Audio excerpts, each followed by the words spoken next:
Monsieur Tout-le-Monde, ça te va bien comme surnom dans le foot? Ouais, j'aime bien, ouais. J'aime bien. Moi, je dirais plus Kaiser Soze. Ah ouais? Qu'est-ce qui se cache derrière? Parce que, mine de rien, t'es encore là. Écoute, je me suis accroché, hein. Je me suis accroché. J'aimerais bien qu'on récapitule d'où tu viens. T'es né en 79. C'est ça. T'es né où ça? À Colombes, Colombes? dans le 92, dans Ouais. les Hauts-de-Seine. C'était comment ton enfance dans les années 80? Arnold et Willy? Pour le tout, tu sais, pour le tout, c'est vrai, pour le tout, pour faire un monde. Ouais, une enfance comme tous les autres. Une enfance normale, une famille nombreuse. D'origine malienne? C'est ça. Et donc, ouais, une enfance... J'en garde des bons souvenirs. T'as 8 frères et sœurs, c'est ça? C'est ça. Ouais. Ouais, t'es bien renseigné. Bah oui. Qu'est-ce qu'ils font eux maintenant? J'ai deux sœurs qui sont mariées, Ouais. une autre qui est à la maison chez ma mère. Et mes frères, ils ont des petits boulots ou l'école. Comment est-ce que tu as découvert le virus du foot? C'était quoi ton premier contact avec le ballon? C'était au quartier, hein. Ouais. C'est vrai, c'était au quartier, dans la cité à Colombes. Et je me rappelle, je jouais avec des plus grands que moi. Et tu sais, il y a une question d'honneur dans la cité. Donc si tu te fais dribbler par un petit, je me débrouillais pas mal à l'époque, donc on m'envoyait dans les buts. Si je voulais jouer avec les grands, il fallait que je sois dans les buts. Donc j'avais pas trop de choix. Je commençais gardien et puis petit à petit, je rentrais dans le champ. J'ai commencé comme ça.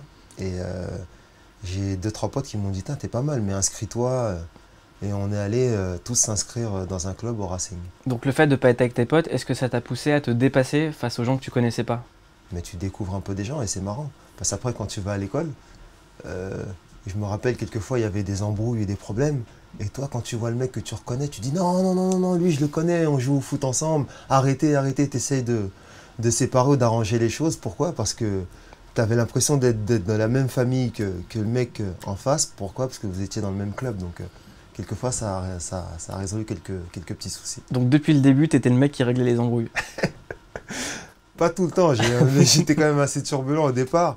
Mais bon, voilà, j'étais pas non plus un gros footeur de merde. Donc, J'ai du mal à t'imaginer turbulence. C'était quoi ta turbulence à toi? tu ricanais en classe, tu... Non, t'as fait Ouais, j'aimais bien, j'ai toujours aimé rigoler, déconner. Ouais, mais à l'époque, j'étais un peu chaud, hein. Je me suis calmé vers l'âge de 16-17 ans. Et alors, qu'est-ce qui s'est passé au Racing? Qu'est-ce que tu gardes de ces années-là? C'était quoi le rythme de vie? Parce qu'on se rend pas compte quand on voit un joueur de foot sur un terrain, mais il y a un moment où tu sacrifies ton adolescence pour arriver à ce niveau-là. Ouais, c'est évident. Au départ, tu sais, c'est scolarité et entraînement 3-4 fois par semaine. Mais j'avoue que j'ai eu beaucoup de chance au Racing parce que j'ai côtoyé des éducateurs exceptionnels, franchement. C'était pas seulement le football, c'était un état d'esprit, c'était une manière de se comporter. Quand on allait dans un tournoi, on représentait les couleurs du club et les valeurs. Donc pour eux, tu pouvais être bon, mais le comportement il était très important. Ils attachaient beaucoup d'importance à ça. Donc dès qu'on allait faire un tournoi, c'était le respect des autres, le respect des horaires. C'était très important pour eux et j'ai grandi dans ça. Et c'est vrai qu'à l'époque, j'avais pas toujours les moyens, mes parents, de m'acheter des chaussures. Et j'avais parfois des éducateurs qui me donnaient les crampons de leur fils ou des équipements. Donc ça, franchement, je leur remercie toujours. Et c'est quelque chose qui est resté gravé à vie, quoi. Tu repenses des fois à ce moment-là où juste avoir des crampons, c'était quelque chose? Bah ouais, je me rappelle. À l'époque, j'allais avec mon père dans les boutiques, tu sais, pour m'acheter des équipements. Déjà, il se tournait de 3/4 parce que là, il y avait les prix de tous les produits trop chers. Et là, il se mettait comme ça et il me disait, ouais, regarde ici, là. Tout ce qui était là, tu sais, il y avait un angle, je pouvais pas... Et donc, c'était pas évident même d'avoir des équipements corrects pour aller s'entraîner et tout. C'était pas donné. T'imaginais qu'un jour tu puisses être payé pour jouer au foot? Non, franchement, non. T'as le souvenir du premier chèque que t'as touché grâce au foot ou pas?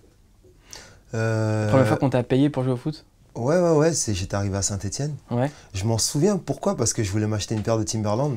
À l'époque, elle coûtait 1000 francs. Et moi, ma paye, elle était de 800 francs. Il manquait 200 pour m'acheter. J'ai dû attendre le mois d'après pour avoir le compte et pouvoir m'acheter ma première paire de Timberland. Donc on te payait 1000 francs par mois pour jouer à Saint-Étienne? 800. 800 francs par mois Ouais. pour jouer à Saint-Étienne. Ouais, au départ. Un contrat d'aspirant. Donc 120 euros. Ouais. Et je me rappelle, à l'époque, mon père, il me donnait Il me donnait parfois des cartes, tu sais, à unité pour téléphoner dans les cabines et un peu d'argent de poche pour arrondir un peu les fins de mois. Parce que quand tu quittes une famille nombreuse avec 8 frères et sœurs et que tu te retrouves tout seul, loin de chez toi, à quoi tu penses le soir? C'est quoi le truc Ouais, mais tu sais, moi j'étais un peu un mec. J'avais un peu ma liberté, j'étais content de partir de chez moi, tu sais. Laissez-moi.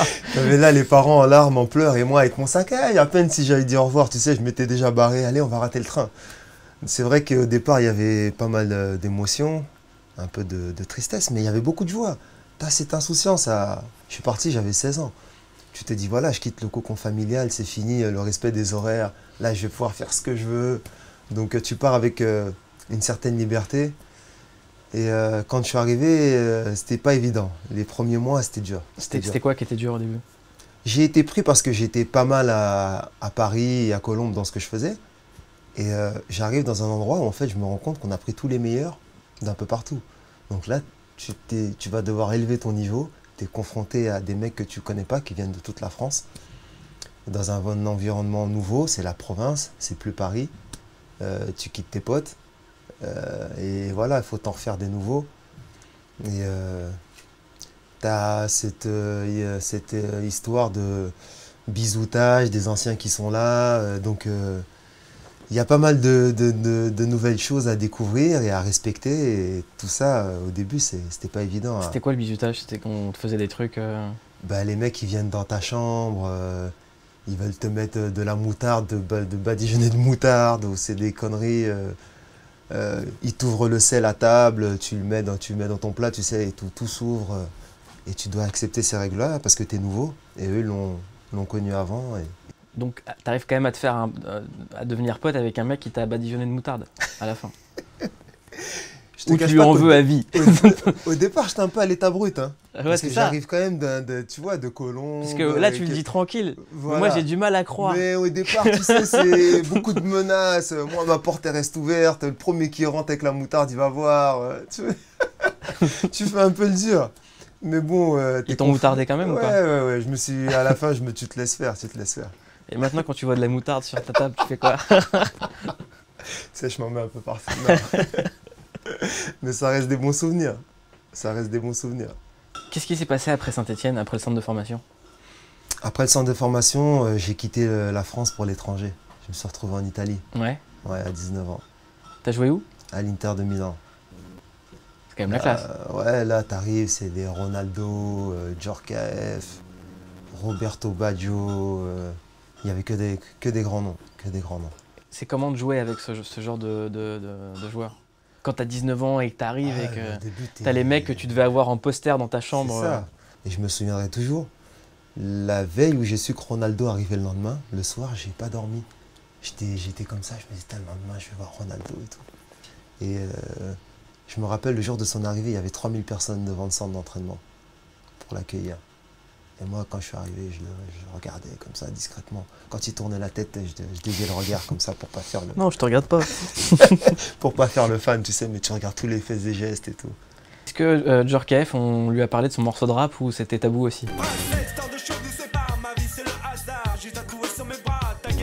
Ce genre de choses, c'est tabou, ouais. Avoue que tu le regardes des fois en secret sur YouTube. On le fait tous. Non, j'ai du respect pour C'est Yuri, vrai j'aime beaucoup, donc non.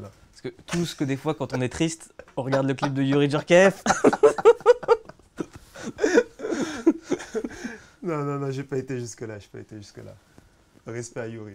Après Milan, qu'est-ce qui se passe? Après Milan, je reviens en France et je vais à Bastia. Je fais 1 an à Bastia. J'ai été prêté par... J'appartenais toujours à l'Inter de Milan, mais j'étais prêté. Et je reviens pour avoir un peu plus de temps de jeu parce que j'étais jeune et je jouais pas beaucoup à l'Inter. Et là, je fais une saison pleine où je joue régulièrement, ça se passe très bien. Et après cette année-là, je signe à Marseille pour 4 ans. Donc je me retrouve à l'OM. Je suis passé par Lens. Après Lens, je suis prêté 1 an en Angleterre à Leeds. Après l'Angleterre, je reviens à Saint-Étienne. Ouais. Je fais 3 ans et après Paris. Saint-Étienne, c'est vraiment chez toi en fait. Ouais, parce que c'est le club qui m'a formé. Je suis parti, j'avais 19 ans. Le club il était en 2e division. Et donc quand je reviens, le club est en 1re division. Comment Donc, ça se passe quand tu reviens à Saint-Étienne? Les gens ils sont super contents de te voir. Je suis un peu comme un enfant de la du maison, pays, ouais. Du pays, tu sais. Donc je connais un peu la maison, j'ai été jeune, je connais le centre de formation, je retrouve des joueurs avec qui j'avais évolué avant. C'est un peu un retour au bercail, ouais. Donc jusqu'en 2007, Voilà, c'est élection de Nicolas Sarkozy, fan du PSG, ça. Ouais, et t'arrives au PSG. c'est ça. Hasard ou coïncidence? Hasard. Tu sais qu'il y avait une polémique autour de ça? Pourquoi? Parce qu'il était fan du PSG. Quand j'arrive, il venait souvent voir nos matchs et il descendait. Et il y avait une polémique, une discussion des gens qui disaient non, mais c'est le président de la France, il doit être le président de tous les clubs. Et moi, j'estimais que j'étais pas d'accord. C'était aussi un citoyen comme tout le monde, il avait le droit d'aimer une équipe plus qu'une autre. C'est vrai qu'il est président, mais il a le droit d'être supporter du PSG. Et c'est pas parce qu'il était président qu'il devait être, tu vois, supporter de tous les clubs. Il a le droit d'aimer un club plus qu'un autre. Qu'est-ce qui met le plus la pression? Le club de supporters de l'OM ou le président de la République qui est dans les tribunes? À vous. Non, le président, il met pas de pression. Il descend à la fin des matchs. Si ça s'est bien passé, il félicite. Si ça s'est moins bien passé, ben, il encourage. Ou alors il descend pas parce qu'il sait que c'est peut-être que les joueurs sont un peu déçus. Mais la pression des supporters, c'est tout autre. Sarkozy, il connaît vraiment le foot. Ouais, il est passionné, ouais. Il connaît. Ouais, Vous avez déjà eu des discussions de foot ensemble? ouais, quelques-unes où il suit. Il suit vraiment. Franchement, c'est étonnant. Quand par exemple des superstars comme Zlatan, etc. sont arrivés, toi on te voyait et à chaque fois que je voyais les images, t'étais le seul qui était pas en mode superstar, qui était en mode à la cool quoi. Là, j'avais plus de vécu et d'expérience que quand j'avais 19 ans et que je voyais Ronaldo comme ça et que j'étais un peu fan. Là, même si c'était Zlatan, c'était un coéquipier, moi j'avais beaucoup plus de bouteilles et je faisais quand même partie des plus âgés de l'effectif. Donc c'est vrai qu'entre nous, ça a bien pris, mais derrière cette image de mec dur, arrogant que tu peux voir, c'est un mec cool avec qui tu peux rigoler et que tu déconnes tous les jours. À chaque fois que je vois Zlatan, j'ai l'impression que c'est un mec qui passe sa vie à vanner les gens. Est-ce que c'est vrai ou pas? Ouais, c'est un peu ça. C'est un peu ça. Derrière cette image de mec dur, arrogant, tu sais, visage fermé, c'est un mec qui aime beaucoup déconner, qui aime beaucoup chambrer, rigoler. Et c'est vrai que on rigole beaucoup, on s'amuse beaucoup. How are you doing, Papos? Yeah, I'm okay. You? You're even more ugly in television than reality. Tu peux être sérieux avec lui. Pourquoi les vannes Zlatan au quotidien? Ah non, mais c'est surtout. Il va gagner un entraînement, il va venir te voir, il va dire ça va. J'espère quand même que tu vas passer une bonne journée. C'est pas grave. Si tu veux gagner demain, il faut que tu sois avec Zlatan. Tu sais, ce genre de choses, quoi. Donc il parle vraiment en Zlatan. Ouais. Zlatan qui parle à Zlatan, ouais. Ça existe vraiment? Ouais, ça existe, ouais. Est-ce que des fois quand t'es avec lui, tu dis est-ce que Zlatan pense que? Ah, j'ai jamais posé la question à Zlatan en demandant à l'autre. Ce que Zlatan en pensait. Ouais, ouais. Mais il parle vraiment. Bonne question. Il dit vraiment Zlatan veut que ou Non, il parle pas de lui à la troisième personne. Il le fait en déconnant, mais sinon, en règle générale, il n'en joue pas et il n'exagère pas avec ça. C'est surtout pour déconner, quoi. Est-ce que vous le vannez? Ouais, on le vanne aussi, on le vanne aussi. Après, tu sens que parfois les mecs, c'est un peu il y a un peu de retenue, tu sais. Mais Pourquoi elle l'a retenu? Parce qu'il en impose, parce que derrière, il faut être costaud, parce qu'il va falloir encaisser, parce qu'il va pas lâcher. Lui aussi, il va revenir à la charge. Donc, quelquefois, les mecs, ils préfèrent laisser couler. c'est qui les plus gros vanneurs au PSG? Les plus grands vanneurs. Ah, lui, il en fait partie. Qui c'est qui vanne beaucoup? Lavezzi, enfin, c'est pas trop vanneur, lui, c'est plutôt déconnade.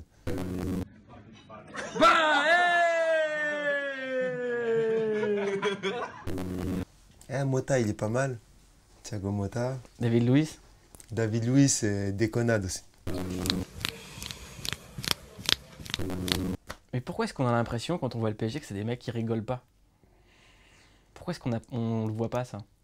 Je sais pas, tu sais, on est tous différents, hein. T'as des personnes devant les caméras, ils ont un visage plus fermé. Ça veut pas dire que ce sont des gens pas abordables avec qui tu peux pas rigoler, avec qui tu peux pas parler. Et t'en as d'autres qui ont un faciès un peu plus sympa. Et tu sens tout de suite que la personne, tu peux peut-être rigoler ou déconner avec. Et peut-être que c'est l'inverse, hein. Peut-être qu'avec cette personne, tu vas pas la supporter au bout d'une heure. Donc je pense qu'il faut pas juger les gens sur l'image qui monte, parce que quelque part, avec ce métier, tu es obligé de te créer aussi une carapace. Mais tu vois, Zlatan, c'est un bon exemple parce qu'à chaque fois que je vois des photos de fans avec Zlatan, il est super souriant. Et à chaque fois que je le vois en conférence de presse, il fait la tête. Bah, et là, il a face à lui des journalistes. Donc il est en mode sniper, là, chasseur. C'est différent, il répond aux questions, il analyse, il veut pas se faire piéger. And you know better football than me? No, So why are you talking? I ask you, I do my job. Are you a journalist or a camera guy? I am journalist So why are you holding the camera? You should have a camera guy, no? because my boss wants to meet you. So he's low budget. Parce que on évolue dans ce métier avec toujours cette crainte que ce qu'on dit soit déformé ou les propos soient interprétés d'une manière et pas celle qu'on voulait. Follow me, nobody talks. Zlatan, why nobody talks? Because I'm the boss. Mais est-ce qu'il y a une incompréhension de la part des journalistes sportifs par rapport aux joueurs de foot? C'est difficile quelquefois de parler ou d'analyser certaines choses quand toi tu ne l'as pas fait ce métier où tu n'étais pas à la place de la personne. Et de plus en plus, tu as des journalistes qui sont issus du football, qui ont fait des carrières. Et tu te rends compte que quand il y a du vécu, ils peuvent comprendre beaucoup plus de choses. Ils sont beaucoup plus indulgents. Pourquoi est-ce qu'on considère les joueurs de foot comme des gens qui devraient avoir un avis? Alors qu'on leur demande juste de jouer, on leur demande juste de jouer au foot. C'est vrai. Dans notre manière de se comporter, dans les choses qu'on peut dire, dans ce qu'on peut véhiculer, on est des exemples. Et quelque part, s'il y a des sanctions, je pense que c'est par rapport à ça, parce qu'ils estiment qu'on est des modèles. Et nous, on estime qu'on est des footballeurs et on fait des erreurs comme tout le monde. Et on ne choisit pas d'être des modèles. On le devient, mais on ne le choisit pas. Zlatan, l'histoire de pays de merde, comment vous l'avez vécu dans le club? Play 15 years, never seen referee in this shit country. Don't even deserve PSG should be in this country.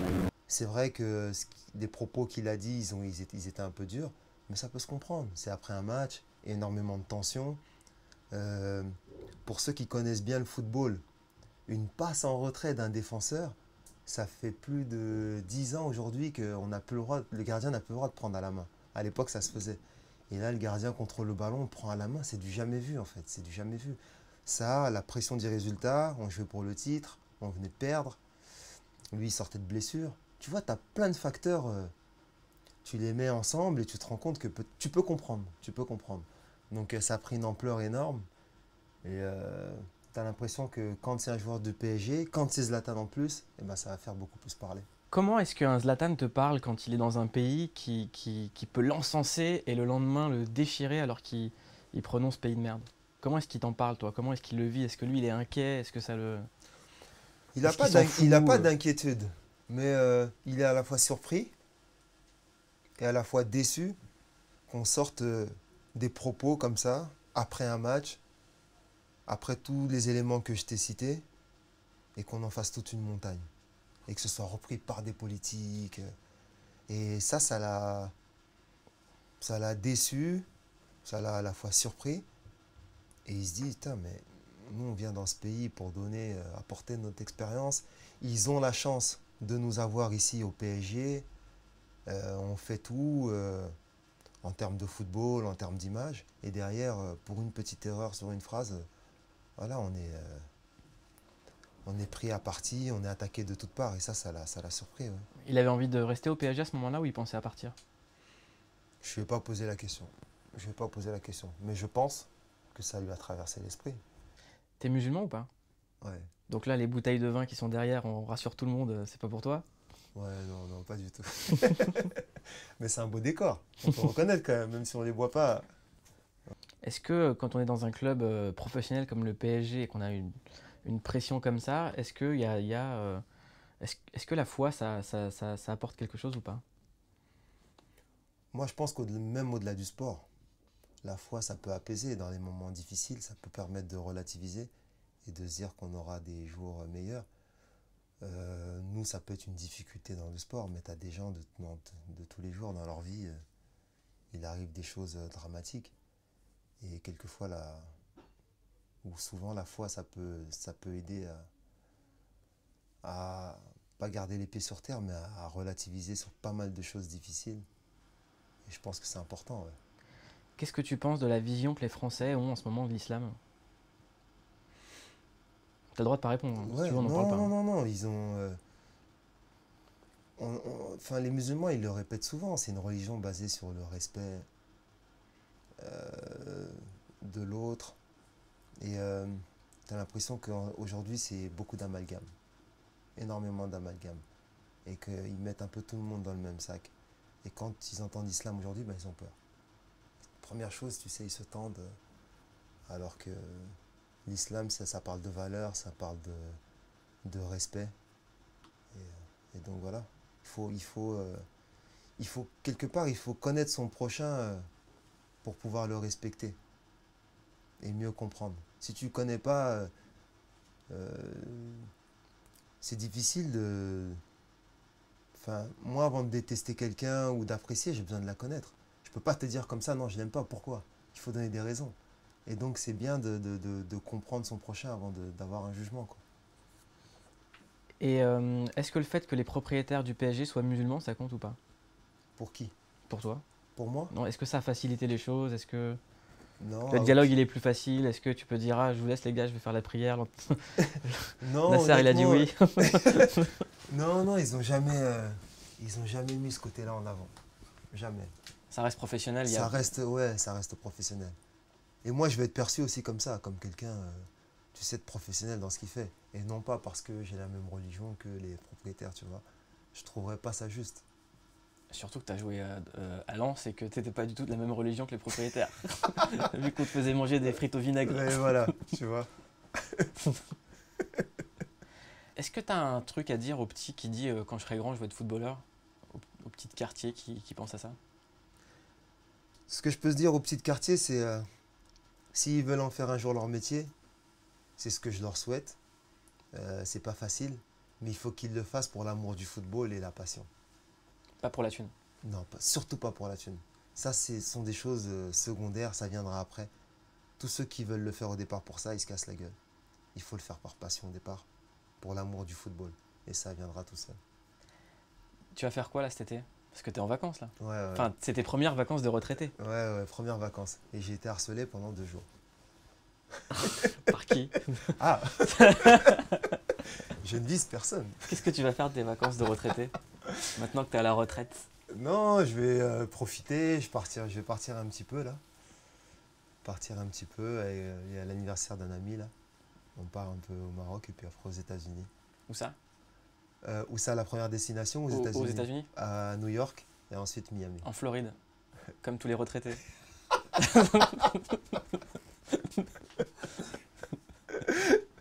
Voilà, on va profiter un peu, profiter du soleil. Bon, tu vas pas nous dire qu'il vient au PSG l'année prochaine? Non, parce que je ne le sais pas. Non, sérieusement, je ne sais pas du tout. Je suis pas dans les petits papiers, donc... Dis-moi que toi, je te retrouve l'année prochaine. Dans un autre rôle, mais oui, Inch'Allah. Inch'Allah. Merci beaucoup. Merci à toi. Merci. Il y a 20 ans, tu avais un rêve, c'était de te payer pour jouer au foot et de réussir ta carrière de footballeur. Ouais. 20 ans après, c'est quoi ton rêve? Je veux pas croire que ça soit d'être à la retraite. C'est quoi ton rêve pendant 20 ans? T'aimerais être où? Toujours dans le foot? Je pense, ouais. Ce métier, il m'a tout donné. Il m'a fait voyager, j'ai connu différentes cultures. Il m'a fait apprendre quelques langues, plusieurs langues. J'ai envie de rendre aussi ce que ce métier il m'a donné. Et je sais pas,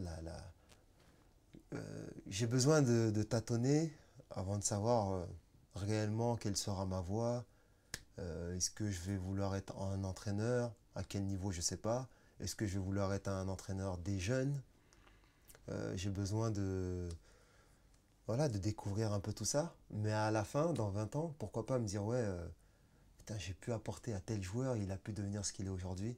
Ça, ce serait une fierté, ça. Tu sais, d'accompagner un joueur qui, au départ, qui peut être un talent ou pas, l'accompagner et en faire devenir quelque chose de grand, quoi. Et qu'est-ce que dire, j'aurais participé, une fierté d'avoir contribué à son épanouissement et à sa progression. Et qu'est-ce que tu souhaites pour tes filles?